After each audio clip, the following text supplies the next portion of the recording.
पाकिस्तान की सीमा, हिंदुस्तान का सचिन। प्रेम कहानियां अक्सर इतनी ही सरल होती हैं जैसे एक था राजा एक थी रानी, लेकिन सचिन की सीमा की कहानी सीधी नहीं है, ये उलझी हुई है। इसमें मुल्कों के नक्शों में खिंची सरहद की लकीरें हैं और बेवफाई के साथ साथ मोहब्बत की एक दास्तां। मोहब्बत की झूठी कहानी पे रोए।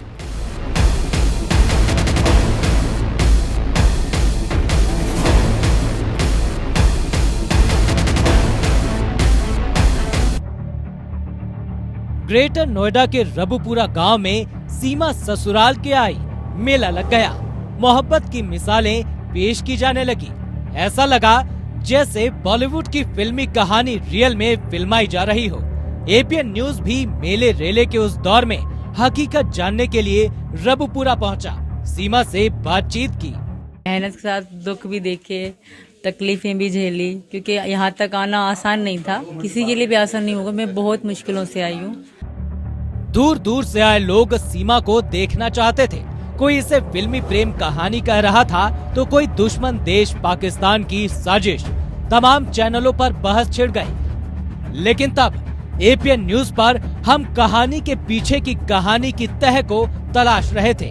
सीमा गुलाम हैदर की जो कहानी सामने आई वो फिलहाल दिख रही मोहब्बत की झूठी कहानी की ओर इशारा कर रही है।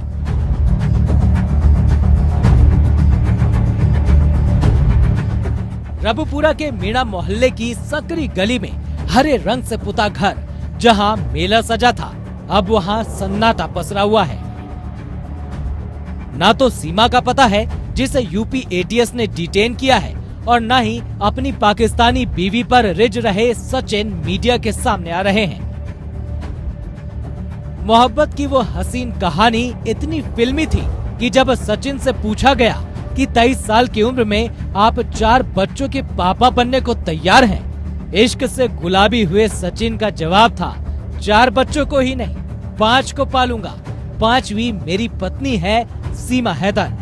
इतराती सीमा हैदर अपने हिंदुस्तानी शौहर पर इतना फिदा हो गई कि सचिन की बलाएं लेने लगी। अब वही सीमा ऐसी बला हो गई है जिसका राज किसी को नहीं पता। एक पहेली बन गई है पाकिस्तान की सीमा।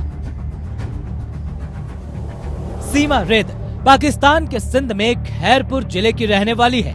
सिंध का ये इलाका खजूर की खेती के लिए मशहूर है। बंटवारे के वक्त ये आखिरी आजाद रियासत थी जो बाद में पाकिस्तान में शामिल हो गई। सीमा का पति गुलाम हैदर पाकिस्तान के जकोबाबाद का है। सीमा और गुलाम हैदर दोनों ही बलोच हैं। पबजी से सचिन के प्यार में गिरफ्तार होने वाली सीमा हैदर कभी फोन पर आए मिस्ड कॉल के जवाब में गुलाम हैदर की मिसेज बन गई थी। जैसे सचिन से शादी से पहले सीमा ने बातचीत शुरू की थी और इश्क लड़ाने लगी, वैसे गुलाम हैदर से भी सीमा का लव स्टोरी पार्ट 1 चल चुका था। हालांकि पाकिस्तानी मीडिया के हवाले से जो खबरें आ रही है वो तस्दीक करती है कि गुलाम हैदर और सीमा की कहानी आसान नहीं थी। शादी में आने वाली मुश्किलों को देखते हुए सीमा ने अपना घर छोड़ दिया था। घर छोड़ने के बाद सीमा ने गुलाम हैदर से कोर्ट में शादी कर ली। मामला पंचायत में गया और गुलाम हैदर के परिवार वालों को जुर्माना देना पड़ा। बीवी के कहने पर गुलाम हैदर कराची चला गया। प्यार में ड्राइवर बन गया गुलाम। कराची में ऑटो रिक्शा चलाकर और मजदूरी करके सीमा का खर्च उठाता था गुलाम हैदर। ये दावा पाकिस्तानी मीडिया का है। गुलाम हैदर साल 2019 में काम के लिए सऊदी चला गया और इसी बीच पबजी का ऐसा पेच फंसा कि सीमा सचिन की हो गई। लेकिन सीमा वेड्स सचिन के इस कहानी से पहले की कहानी ये है कि कराची में गुलिस्तान इस जौहर इलाके के पास धानी बख्श कोट गांव में किराए के कमरे में रहती थी सीमा। तीसरी मंजिल पर घर था, जबकि मकान मालिक का परिवार ग्राउंड फ्लोर पर रहता था। शुरू में सीमा के साथ उसके पिता, भाई और बहन भी उसी घर में रहते थे।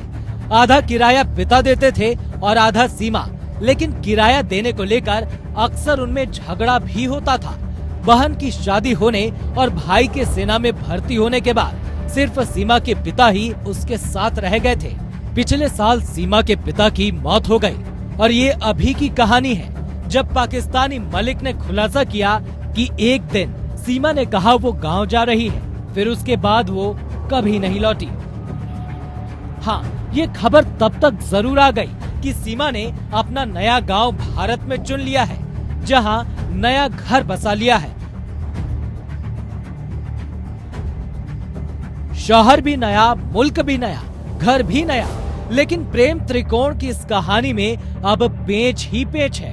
सीमा की संदिग्ध भूमिका जांच के रडार पर है। रास्ता फिलहाल दो ही दिख रहा है। पहला ये कि सीमा को डिपोर्ट किया जा सकता है, यानी वापस पाकिस्तान भेजा जा सकता है। दूसरा ये कि अगर एजेंसियों को आईएसआई या जासूसी वाला लिंक मिला तो लंबे समय के लिए सीमा को ससुराल यानी जेल में जिंदगी गुजारनी होगी, जहां ना तो पबजी होगा और ना बलम जी। यानी सचिन और सीमा की परिकथाओं वाली प्रेम कहानी में फिलहाल मामला सुखांत की ओर नहीं, दुखांत की ओर जाता दिख रहा है। सरहद के उस पार सीमा के नाम से पाकिस्तानी महिलाएं इतनी चिढ़ी बैठी हैं कि उसकी फांसी की मांग कर रही हैं। किसी औरत को मुझे लगता है सरेआम फांसी देनी चाहिए, ताकि बाकी औरतों को भी एक पैगाम हो कि नेक्स्ट टाइम अगर वो ऐसा कोई स्टेप ले भी रही हैं तो वो सोचें कि अगर हम अल्लाह ना करे खुदा ना खासा अगर कोई औरत ऐसा स्टेप सोचे भी तो उसको ये चीज याद आए कि उसके साथ ऐसा हुआ था तो मेरे साथ भी हो सकता है, उसके साथ होना चाहिए। लेकिन हिंदुस्तान की आवाम उदार दिल है। वो सीमा को लेकर नफरत की जुबान नहीं बोल रही, वो सीमा का स्वागत कर रही है। ठीक है कि सीमा पर जासूस होने का शक है, लेकिन फिलहाल तो देश की जनता कह रही है सीमा सही है।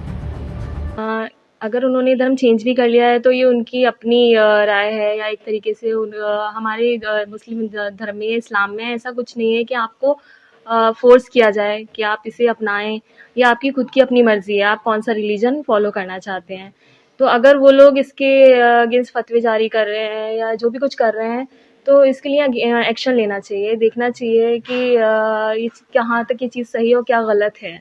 देखिए ऐसा है, हमारा जो इस्लाम है वो प्रेशर को नहीं कहता, वो ये नहीं कहता कि आप जो है ज़बरदस्ती इस्लाम धर्म अपनाए रखें। आपकी जो मर्जी है आप वो धर्म फॉलो करिए। किसी को ज़बरदस्ती आप दीन पर रखने के लिए और उसको फतवा जारी कर दें, ये तो रॉन्ग है, ये गलत बात है। ये तो किसी भी धर्म में या हमारे धर्म में तो ये बिल्कुल भी अलाउ ही नहीं है, क्योंकि कुरान साफ तौर पर कहता है लकरा फिद्दीन, जो जिसका दीन है जो चाहे वो दीन अपना सकता है। प्रेशर जब कुरान नहीं कह रहा तो आप और मैं कौन होते हैं प्रेशर बनाने वाले? वो मुसलमान है ही नहीं। जहाँ तक देखा जाए कि वो किसी भी सवाल का सही जवाब दे रही है। हमारे यहाँ तो मुसलमान जो हैं, हमारे यहाँ छोटा सा बच्चा होता है तब हम उसको सिखाना शुरू कर देते हैं कि हमारा दीन क्या है, ईमान क्या है, नमाज़ें कितनी है, रकातें कितनी है। वो कहीं से कहीं तक भी मुसलमान नहीं है। हमारी तो यही राय है कि ये मुसलमानों के खिलाफ साजिश है। मुझे तो पहले सोच कर ही ये हंसी आती है कि पाकिस्तान से एक सीमा हैदर नाम की लड़की आई हैं और वो अपने आप को मुसलमान बता रही हैं, और जो कि पाकिस्तान बहुत सीना ठोक ठोक कर बोलता है कि हमारे यहाँ के मुसलमान ऐसे, हमारे यहाँ के मुसलमान ऐसे। वो कहीं से मुझे मुस्लिम नज़र नहीं आती, उनमें कोई ऐसी तरबियत नज़र नहीं आती जो मुसलमान होने का दावा करे। वो तो मुझे किसी तरीके से सुन्नी नज़र नहीं आती। कहीं से लगता है कि या तो वो शिया हैं, या समझ नहीं आता कि वो हैं क्या, कि उनको मुस्लिम होने की परिभाषा भी नहीं पता है। तो वो क्या यहाँ आकर मुसलमान हो, वो हिंदू होंगी, और पता नहीं उनके बारे में ये समझ नहीं आ रहा। और मुझे तो लगता है वो कहीं की पाकिस्तान की भेजी हुई जासूसी लगती हैं, क्योंकि 5 लोग वहाँ से हमारे हिंदुस्तान आ जाते हैं, घुसपैठ कर रहे हैं, नेपाल के रास्ते से आ जाते हैं। एक लड़की ऐसे, मैं भी एक महिला हूँ, एक लड़की हूँ, मैं भी बहुत ज़्यादा वर्किंग भी हूँ, सब जगह जाती हूँ, पढ़ी लिखी हूँ। वो तो अपने आप को 5वां फेल बताती हैं। उसके बाद नेपाल बॉर्डर क्रॉस करना, ये सब कुछ समझ नहीं आता। और जहाँ तक मुझे लगता है, मेरी सरकार से अपील है कि वो अपनी जांच एजेंसियों से जांच कराएं कि ऐसी घुसपैठ नेपाल से हो कैसे सकती है। हमारे हिंदुस्तान में कहाँ चूक हो गई, जो सीमा जैसी महिला यहाँ पर आ गई हैं, और वो भी 4 बच्चों के साथ, और अपने आप को मुस्लिम होने का दावा कर रही हैं। नहीं, ये तो पाकिस्तान की कहीं की भेजी हुई जासूस है। नहीं, मेरे ख्याल से बिल्कुल गलत है। एक अदर कंट्री का सिटीजन इंडिया में उसको इस बेसिस से सिटीजनशिप नहीं दी जानी चाहिए। अगर वो कल को पता चले कुछ सालों बाद कोई जासूस हो तो फिर क्या कर देंगे ना। हाँ, तो बिल्कुल नहीं, उनको उनकी कंट्री में वापस भेजना चाहिए। नहीं, बिल्कुल नहीं रहना चाहिए। जब वो आई है लड़की के लिए तो वो यहाँ रह सकती, जरूरी नहीं उसको पाकिस्तान भेजा जाए, ऐसा कुछ। हाँ सर, ये चीज़ मैं सोच सकती हूँ, पर जरूरी नहीं कि हर इंसान वैसे ही हो। 4 इंसान गलत हो, जरूरी नहीं 5वां भी गलत हो, ऐसा कुछ नहीं है। ठीक है वो यहाँ रह सकती हैं, बट ये है कि हमारी गवर्नमेंट को उनके ऊपर नज़र रखनी चाहिए कि वो ISI की एजेंट हैं या फिर क्या है, मतलब पूरी निगरानी में रहनी चाहिए। वैसे तो ठीक है, बट गवर्नमेंट को एक बार नज़र देखना चाहिए उसके अपने हिसाब से उनको। बाकी तो क्या हो सकता है कि वो सही हो, बाकी गवर्नमेंट।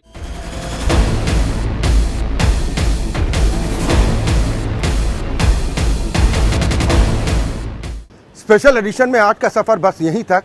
फिर मिलेंगे किसी नए मुद्दे, नई खबर, नई शख्सियत और नए मामले पर पूरी पड़ताल के साथ। आप देखते रहिए APN न्यूज।